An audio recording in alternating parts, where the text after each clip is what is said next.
Hi, welcome to Let's Locums. This is Mark Royer. I am here today with Dr. Masterson, Caleb Masterson from Alabama, who I'm actually a huge fan of. We're here at the American Academy of Otolaryngology Head and Neck Surgery meeting, our annual meeting. It's in Indianapolis, Indiana. And Dr. Masterson was kind enough to join us here at the Smith & Nephew booth. I'll explain in a little bit why we chose that, but it has a hint is it has to do with the coffee bar that they have here. So, absolutely. Thanks for having me, Mark. Thank you so much. Thanks for the work that you do. I think that anybody that's doing anything in the physician space that's creative, I'm a fan of. Oh, thanks, man. I appreciate that very much. You. So in that vein, I'm going to start by showing some social media clips that first got my attention. Oh, yes. Cause of the patient's condition? Yeah, I mean, most likely the bacteria in the lungs, and obviously the underlying inflammatory process. Right, but is there like another underlying cause? Are you learning about other underlying causes? No. Yeah, that is the underlying cause. I'm confused. Hello! Sort of didn't mean to stop you there, love. Whoa, who are you? I'm the underlying cause of disease. What? I've been around for quite some time. Actually got this little jacket in the 1700s, but I'm back. I'm back and I'm better than ever. What are you talking about? Underlying cause? No, you've heard of me.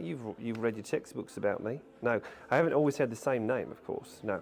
No, it started a long time ago, back in Greek times. Those were some crazy people. Now they believed in black bile and the humours, and then of course things kind of progressed and we moved into the Middle Ages when we thought stars and astrology were the cause of disease. Right, but obviously with the advent of modern medicine, we don't believe that anymore. I mean, no, it's been lights out for me for a while, except for that little stint in the 90s when people thought that vaccines caused autism. No evidence really there. But right, there was a small stint, yes. Anyway, long story. Now we've got this little device here, you guys, and apparently you can get millions of people to interact with ideologies that are not based in evidence at all. Very similar to what it used to be like when I was in charge.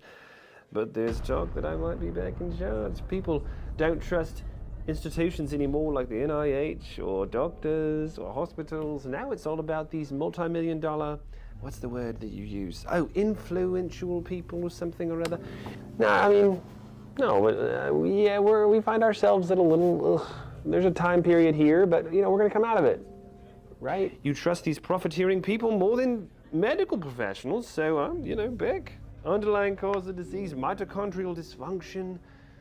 Who knows? Who knows what's next? But I've been getting some phone calls from people that are pretty high up asking my opinion on some things. Wait, what? Very exciting time for me. Who knows where this might go? We may have a new era of medicine on our hands, and I am ready.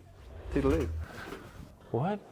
So it's interesting, like trying to play parts like with yourself, because I just have nothing. I'm not talking to anything, and so I desperately wish that I could find like a group of people that could play the characters repetitively. We've tried to put other people in videos, but it never does as well. So, well, I think that would change it a little bit. I think I love the solo actor. I love the jacket. Love the accent on this video. This jacket actually was sitting in my closet from a Halloween celebration from 3 years ago. Napoleon Bonaparte or something like that. And then I hadn't touched it in years.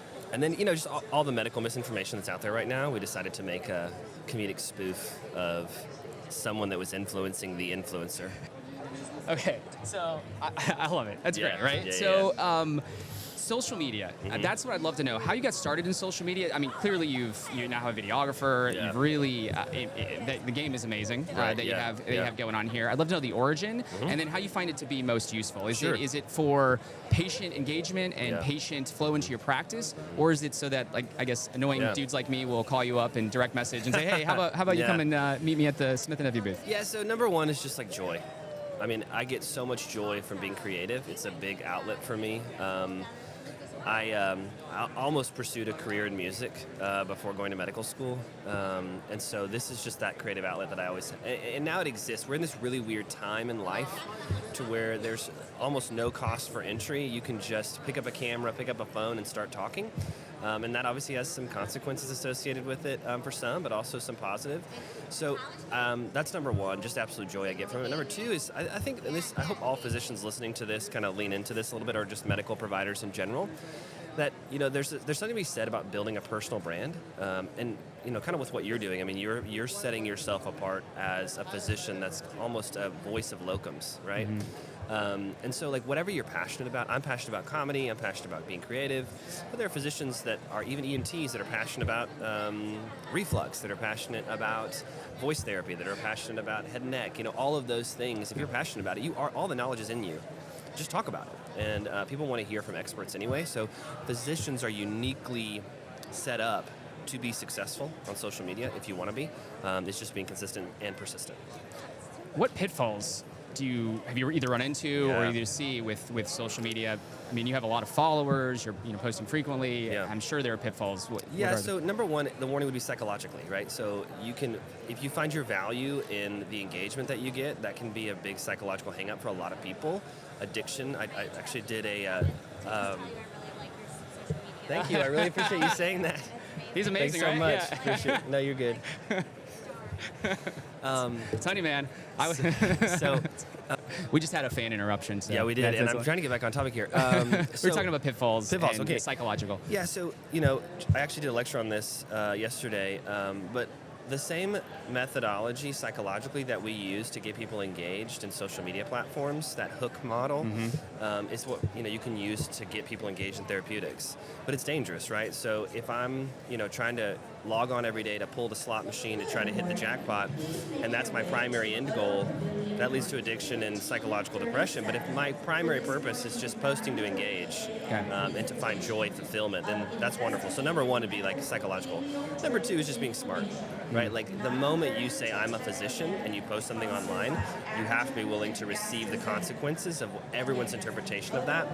So that goes to personality. So if your personality is such that what people think about you is quintessential to your self-worth, I would caution you to enter the social media space, because I get a lot of positive comments, but I get a lot of negative comments too. Like, why you shouldn't be doing this, you should be focused on patient care, you should be spending more time in the hospital. And I think those are valid points from people's perspectives, but at the same time, I don't let those comments define my worth or value. So that'd be number two. Yeah, I think that's a great point, and something that if you are getting negative comments for what you're doing, then who won't? Anybody who goes on and has a social media presence will, because your stuff is hilarious and smart and on point, regardless of, I think, any reasonable opinion. So the fact that you ever get anything besides, hey man, that's awesome, or a fellow ENT coming up and be like, I love your stuff. I think the world we live in is just people full of, they're going to give you their opinion, positive and negative. People are going to try to tear you down. And that's, life, period. So I think being a positive force for just good comedy, engagement publicly is positive. Just know that when you put yourself out there, people are going to comment on everything. Your appearance, your voice, what you think, not just your ideas. Because, you can debate ideas all day, that's fine. But when people get personal, you just have to be willing to be like, I'm not going to listen to that and move on. Not a skill everybody has. No one that I know. All right, next clip. The problem? I'm having trouble with the claim. No, don't. Okay, just show me. Right. Okay. Is it the right provider ID? Okay. Can you check the date of service? No, it should be just run it again. I know. Be quiet. Don't let him hear what you're saying. Is there a problem? Nothing's wrong. No, we're good. Let me take a look. We're okay. We don't need help. Thank you. What's the problem? Have you checked the mainframe? The mainframe? Is the dial tone working on the internet? The dial-up? Yeah, no. The 90s didn't call. We didn't plug into them. Did you try to reinstall the software? Yeah, no, we'll look into that. Absolutely, yeah. I got it fixed. Have you unplugged the computer? Mm-hmm. Do you need a different CD-ROM? The CD? The CD? Okay. It's working. Got it. Have you Control-Alt-Delete? No, thank you. No, we'll check that. Go on about my business here. Okay, that'll do it. Just let me know if you need any help. Absolutely. Thank you. Thanks. Bye-bye. Okay, back to work. So, these characters, physician boss, practice manager, and the MA, are all based on my experiences in residency. So I did community-based residency training, and we were just at a private practice office most of the time. And so like I saw the same interactions with every doctor every day. And then I got into private practice and realized, wait, I'm doing the same thing that my attendings did. And so a lot of people ask me, say, well, where does all this inspiration come from? Or the second most common question, do you have a camera in my office? And I look at people and I say, newsflash, we're all the same. Like we all act the same, we all say the same things. And these practice managers, wonderful human beings that have to try to deal with us and like herd cats to try to like make sure the patient care is optimal. So those pain points among that provider practice manager relationship is what all this is based on, because it's so ubiquitous. I mean, every practice you're in. Empathy for all roles is really what stands out to me Yeah. in that one, and it sounds like your training was unique in that you were seeing, rather than like that the ivory tower of academics, where stuff is very hierarchical, and you don't have those interactions where people are probably their kids are playing in sports together on the weekends, but also just dealing with a community which has its own unique challenges. I love the empathy that you have for all roles, right? Yeah. And this kind of video, this clip, why I thought it was useful is just private practice in general. You seem to thrive in private practice, right? From your content and from what I understand you've set up. Yeah. And I was curious to know if you think private practice is still a viable option. Absolutely. It's not going to look like it did in 1992. But if you're willing to be adaptable, you'll exchange that for autonomy. And I think that autonomy, number one, is the most undervalued resource in healthcare, especially from providers and physicians. When we come out of training, we're not exposed to the options. We're kind of narrow-mindedly focused, and appropriately, because of like the educational environment we were trained in, to stay in academics, stay in education, to move toward the traditional hierarchy, like you were saying. But what I didn't realize when I set up practice was the amount of like meaning, autonomy that I would get, not only from, of course, taking care of patients and helping the disease process, but also like interacting with human beings. Like people that walk into your practice that need a job because they're trying to pay for football camp for their kids on the weekend, or they've had a job at the hospital and they just don't like the corporate stress. You can provide almost a respite if you're willing to just be a human being. And anybody in private practice that's listening to this is going to say, okay, yeah, I've tried all that and I don't get always. But, setting up a culture that inspires people to be the best versions of themselves has been the most rewarding and fulfilling thing I've done. And then I think we've been successful because we've treated people well. The president of Marriott in like 1992 said, take care of your people and they'll take care of your customers. And that's so true. Everyone wakes up in the morning wanting to do a good job. Nobody wakes up in the morning and says, I want to be a bad nurse, I want to be a bad MA. They wake up and say, you know what, I'm going to do a good job today. Or they want to go home thinking they did a good job. So if you provide a pathway and a place for them to do that, private practice is very viable. And one thing that was very innovative that you've done is the coffee bar / allergy clinic. And that's why I wanted to come here, is because they have a coffee bar. Yeah. Can you tell me about that? Where that idea came from and how that works? Is it truly you come in, you get you have an espresso machine and you get your allergy shot? Yeah, so it was actually my wife's idea, who's standing right next to us. It's your idea? It was. Awesome. That's great. So, strong word. It's the most innovative ENT idea in the last 15 years, I'd say. So. Yeah, we both have an addiction. We're feeding it. So we have immunotherapy in our practice. You have to wait in the office 30 minutes after getting an injection. We wanted to change the experience. My wife, Erin, was sitting in the pediatrician's office at our local community, and there was a sign on the door that said, for allergy immunotherapy shots, do X, Y, and Z. And it was the traditional look. It was my practice's look at the time. The ceiling tiles were kind of like moldy and falling down. The wallpaper was peeling off the wall. I mean, things that like we don't really prioritize in practice. As physicians, we prioritize patient care appropriately. But as a mom sitting in the waiting room with 4 kids, like, I don't even want my kids to touch the magazines. That's disgusting. And so we said to ourselves, okay, if we're going to have a place that we expect a group of 500 to 1,000 people to come back to every week repetitively for 30 minutes, why don't we make it enjoyable? And so we thought to ourselves, what's a low barrier for entry? Coffee. And then we both love coffee. And so you would be surprised at just being innovative. I think, physicians in general are very creative, very innovative people. And so especially if you're in practice or private practice, you have the opportunities to innovate a little bit. It doesn't have to be a coffee bar, but it could just be changing the experience just a little bit. Makes the patient feel as though you care about them. Makes the patient feel, even though intrinsically you do care about them, that's why you're a physician. But if you can show them more obviously it resonates much better with them. So it's been well adopted, and now what we love about it is it's become a community space. So people will come in there that don't even have appointments and meet. We have a local Division I football coaches meeting there every week. We have a local knitting club meeting that meets there. We have a couple church small groups that meet there.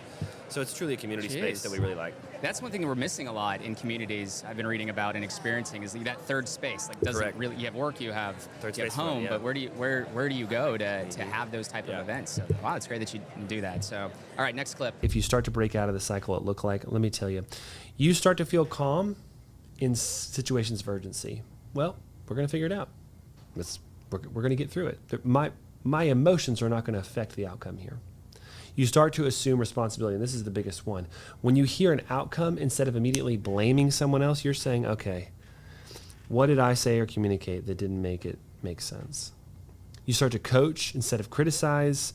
You're open to ideas and learning from everyone. Questions don't upset you. Ugh, if I hear that question one more time, that's not a part of your psychology. You're starting to grab hold of those thoughts and say, I'm really glad I got that question. And you make space for others to grow. If you do this, it will affect those around you. Even if you have the belief right now, there's no point in doing this because it's not going to change anything. Here's one thing it will change. It'll change you. I mean, geez, okay, so first of all, hella professional. Is that Blaze we have to thank for that? Yep. Yeah. Blaze is... I mean, it looks amazing. And it doesn't seem like you've been doing this too terribly long. This one specifically, is that right? Correct. Yeah. So we just launched this with... And we love to build, measure, learn when it comes to creativity. So the Get Real Clinic is predicated on how do we amplify the relationship between the provider and the staff. How do we heal the gap there? Because people message me all the time I sent this video to my physician and it started a conversation. Mm-hmm. Or I sent this video to my practice manager and it started a conversation. So it's created uniquely in the sense that we spend about 5 minutes up top talking about an issue. Mm-hmm. The two that are out right now are dealing with generational differences in the workplace and then also drama in the workplace. And then we split it off into a podcast episode for the staff and a podcast episode for the physician with a worksheet. And the whole idea behind this is really trying to have an excuse to generate conversation. Mm-hmm. You don't have to do the worksheet. You don't have to answer the questions. But if I have an idea of man, these are some interesting concepts that were presented, let's just have a dialogue. Yeah. I want this content to be an excuse to form relationships. So anything that we do that relates to human-to-human interaction in our practice or out of our practice, the content is the excuse for the relationship, never focus on the content. So if I can get a doctor who comes into the office at 8:05 for an 8 o'clock clinic start and then stays until 4:30, the last patient leaves at 4:35, and never actually has a moment to interact with staff, I'm not going to get a great outcome. But if I have a doctor who's hey, at lunchtime I want to talk about this content, they may not master the content, but they're going to form relationships, and that's going to heal a ton of wounds. I think this one too, especially in the format you've done it, really allows everybody to be seen, which is so important. You're talking to the providers, but you're also talking to the staff. This clip was from Signs You're Leading from a Healthier Place for the providers, and I love the points, and we'll play it for the podcast. But what stood out to me about this is some of the keys that you give on this, specifically to providers, is a way that I think you could salvage a bad private practice situation. If you're in private practice, and this is my specific question, is as a kind of running these locums company, I get calls. I feel like I certainly have a skew to you because everybody who calls me up and talks to me is in a pretty bad situation with their contract or a non-compete, or they've had some degree of trauma from whether it was hospital employed or even private practice with a single specialty group. And do you think that those situations are salvageable? And if someone was in a bad situation, maybe they're, it's kind of at that point where they're thinking about leaving, there's drama at the workplace, et cetera. How do you know when it's salvageable? How do you salvage that? And then how do you know when to cut ties? Yeah, so let's talk about it in the context of just relationships, right? So any human-to-human relationship is salvageable regardless of the status of the relationship if both people are interested in salvaging the relationship. If only one person is interested, probably not. But if you can come to a place where there's at least an acknowledgement of I want to try to rebuild what we have, then it can be salvaged through a bunch of different specific work. Now, professional relationships, I think that there's a lot more objectivity when it comes to those relationships. If there's some kind of a contract or some kind of an actual legal agreement that inhibits me from salvaging something, then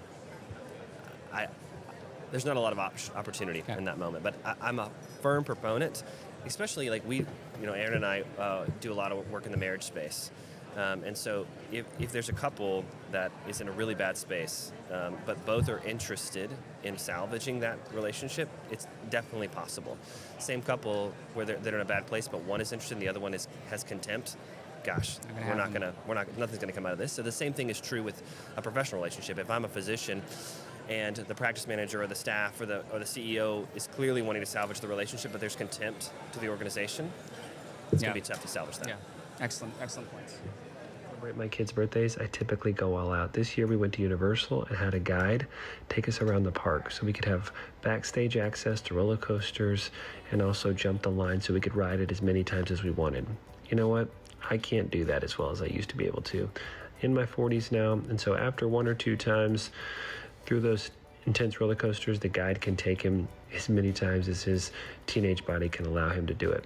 I still stick it out as much as I can so we can spend time together and really enjoy our time. I will say, my approach to birthdays is really unique. I own a couple different private medical practices in a couple different states. I don't have a ton of time to go on trips, but when I do, I really want to make sure I make the most of it. So this one always makes me a little emotional. Yeah, hashtag plug for VIP experiences at theme parks.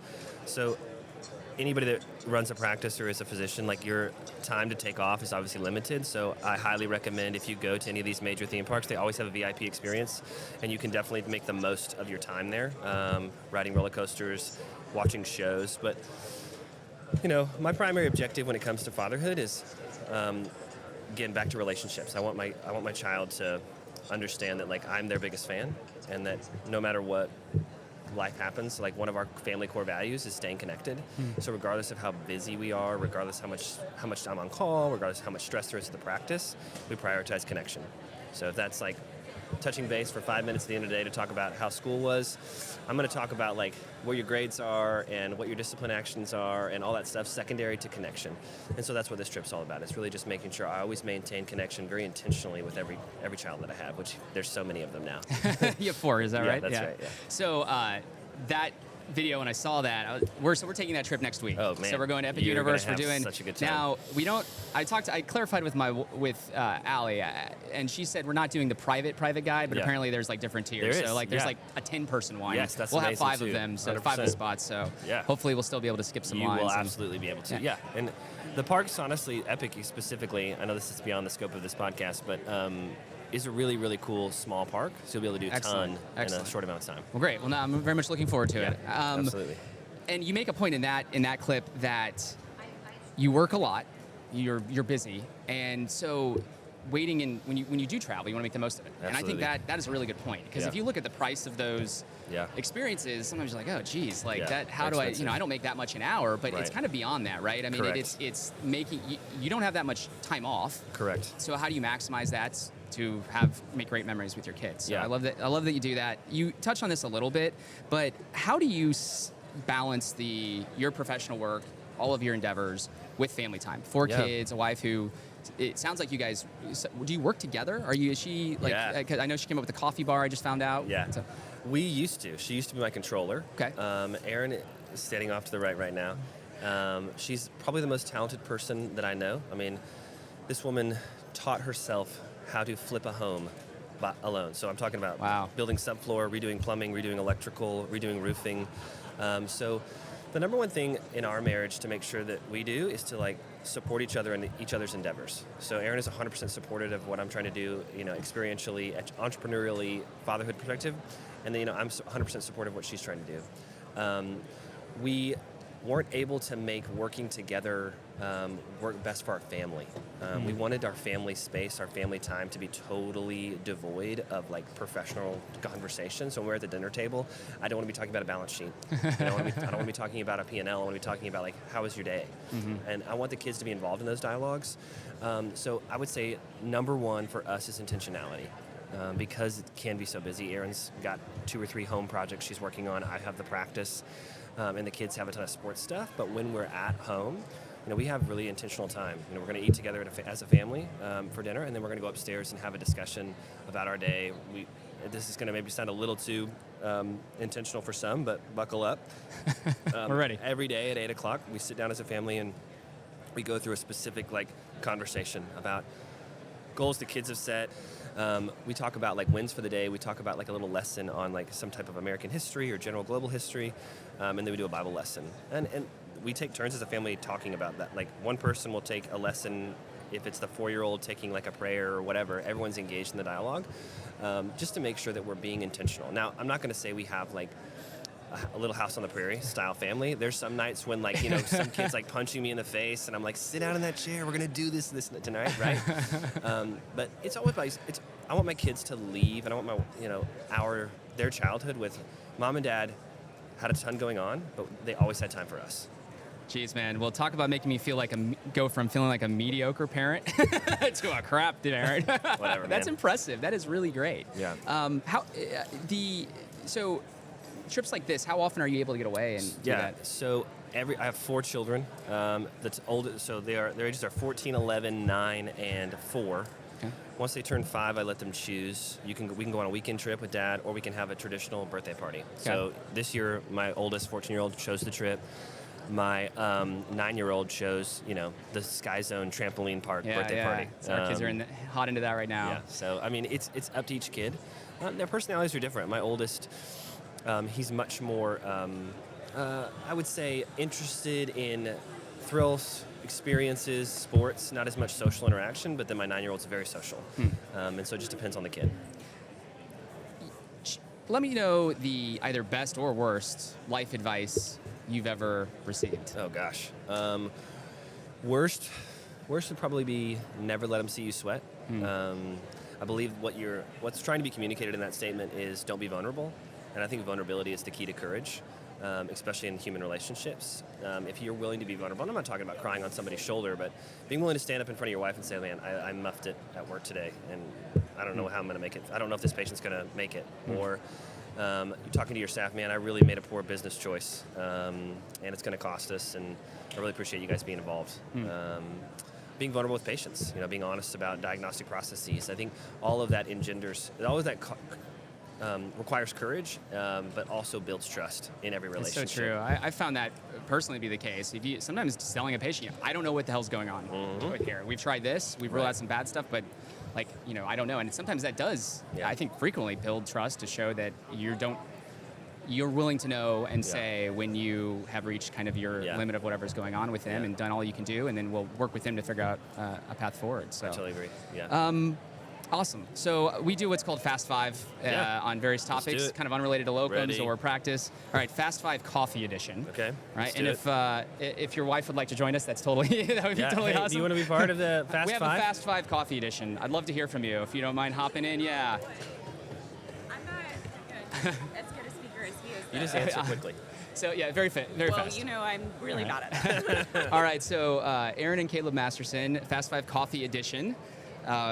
Coffee lovers, coffee connoisseurs. So here we go. Iced or hot? Hot. Depends on the day. So in the morning, hot for sure. And then I love a good shaken espresso in the afternoon. Excellent. Dark or light roast? Dark. Dark. Excellent. Starbucks or Dunkin'? Starbucks. Yes. Yeah. Aaron, I should tell this story. So when we were starting the coffee shop in the clinic, we were looking at different roasters, and I'm much more of I worked at a coffee shop in college. I'm much more an artsy roaster kind of guy. I want those floral notes, blah, blah, blah. Aaron would come sip the coffee and be like, it doesn't taste like Starbucks. I'm like, I know. That's the point. That's the point. And she's like, okay, I'm going to go to Starbucks. Okay, cool. So Starbucks. I love it. Well, this will probably answer this question, at least for you, Caleb. Folgers or single origin Guatemalan toasted to perfection in a diamond-encrusted roaster? Yeah. Probably somewhere in between. I don't want to spend the time in the diamond-encrusted roaster, but anytime you have fresh ground coffee. Yeah. I mean, if there's a bag of beans that you can grind and do a French press versus, putting some scoops in a machine, the fresh ground, coffee can be not that good. Not single origin, it can be a blend. As long as it's fresh ground, it's pretty excellent. I just reconnected with one of my old junior residents, and he just bought a Honduran coffee farm. Oh. Cool. So I feel like owning a coffee farm will be in the Masterson's future I feel like that might at be some point. I feel like That's cool. next year at this time, and maybe That'll be what we talk Actually, about. I wish I had his name on the tip of my tongue, but there's an ophthalmologist that owns a roastery who just shipped us. I haven't tried the coffee yet, but the name of their coffees are unique in the sense of like medicine. But they just shipped us a bag of beans, so I'm excited to try that. Excellent. And then final one, drive-through or sit and chill with your laptop gosh. for a morning. Drive-through. Yeah, we don't have a drive-through intentionally, and Aaron says most weeks, "Hey, you got to get that drive-through." If you get a drive-through, I'll come here. So. Yeah, I mean, much more like, I mean, that's how I think that I opened and shut down coffee shops in medical school studying. So like it would open at 5 a.m. I would be I'd be there with my laptop going through lectures, and they would close it at 10. They'd be like, "All right, Masterson, you got to go." I'd kick him out. Awesome. Well, Aaron and Caleb Masterson, thank you so much for joining us and for thank you. taking time on this meeting. I hope you're having a good time at the meeting. Last night we got to go in the Lucas Oil Field. We did. And that was a Ton lot of of fun. fun. Did you? I know you threw. You got a hell of an arm. Yeah. Did you guys kick at all? Did you try no, that? I didn't wait in the line. No, he said no. the line was too long. Yeah. All right. Well, great. Well, thank you so much. Absolutely. Thank All right, you. awesome. Thanks, Mark.